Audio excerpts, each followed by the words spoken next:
તો વધુ એક અકસ્માતની ઘટના સામે આવી રહી છે। મહત્વપૂર્ણ બ્રેકિંગ ન્યૂઝ સોનગઢથી। સોનગઢમાં જે રીતે અત્યારે હાલમાં વ્યારા હાઈવે પર અકસ્માતની ઘટનાએ આકાર લીધો છે। જે રીતે સમાચાર સામે આવી રહ્યા છે, બેદરકારીને કારણે બાઇકનો અકસ્માત સર્જાયો।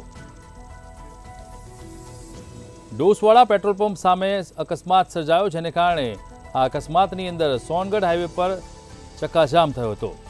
સોનગઢ હાઈવે પર અકસ્માતની ઘટના કે જેને લઈને બેદરકારીને કારણે બાઇકનો અકસ્માત સર્જાયો હોવાની હકીકત સામે આવી છે। મહત્વપૂર્ણ સમાચાર કે જેની અંદર અત્યારે હાલમાં સોનગઢ વ્યારા હાઈવે પર અકસ્માતની ઘટનાને લઈને તાત્કાલિક પોલીસ ઘટના સ્થળે પહોંચી ગઈ હતી। બેદરકારીને કારણે બાઇકનો અકસ્માત સર્જાયો હોય તેવી હકીકત અત્યારે પ્રાથમિક તપાસમાં બહાર આવી રહી છે।